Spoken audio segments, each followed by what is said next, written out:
જામનગર મહાનગરપાલિકાની સ્ટેન્ડિંગ કમિટીની બેઠક યોજાઈ. જામનગર મહાનગરપાલિકાની સ્ટેન્ડિંગ કમિટીની બેઠક યોજાઈ. જામનગર મહાનગરપાલિકાની સ્ટેન્ડિંગ કમિટીની બેઠક યોજાઈ, જેમાં જામનગર શહેર વિકાસ કાર્યો માટે 3,42,00,000 રૂપિયા મંજૂર કરવામાં આવ્યા. આ બેઠક સ્ટેન્ડિંગ ચેરમેન નિલેશભાઈ કખતરાના અધ્યક્ષસ્થાને યોજવામાં આવી.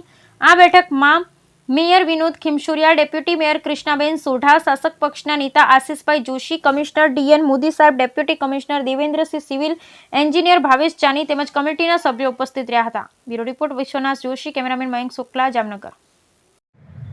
ઓકે. આજરોજ મળેલ જામનગર મહાનગરપાલિકાની સ્ટેન્ડિંગ કમિટીમાં માનનીય કમિશનરશ્રી દ્વારા કુલ 14 વિકાસ કાર્યોના એજન્ડા હતા. જે વિકાસ કાર્યોના એજન્ડાને બહાલી આપવામાં આવેલ છે, જેની કિંમત 3,42,00,000 જેવી થાય છે. આ કામોની અંદર મુખ્ય કામોમાં માનનીય સાંસદ સભ્યશ્રી દ્વારા વોર્ડ નંબર 1ની અંદર જે રજૂઆત હતી ગિરિરાજ ઓઇલ મિલથી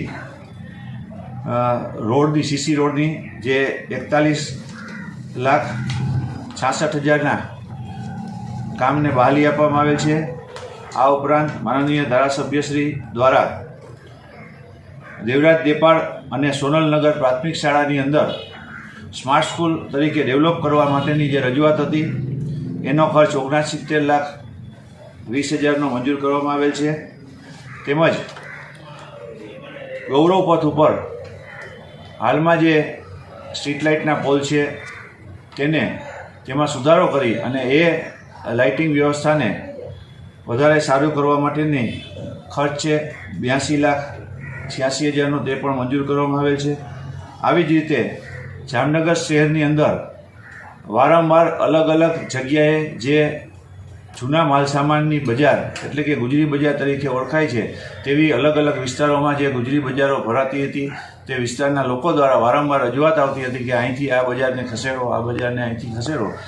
જેના ભાગરૂપે દરેક વારે ગુજરી બજાર ભરી શકાય તેના માટે રંગમતી નદીના પટની અંદર આ બધી બજારો ત્યાં શિફ્ટ થાય, સવારે શાક માર્કેટ અને ત્યાર પછી ગુજરી બજાર ભરાય એના માટેની એક સૈદ્ધાંતિક સ્વીકાર કરવામાં આવેલ છે.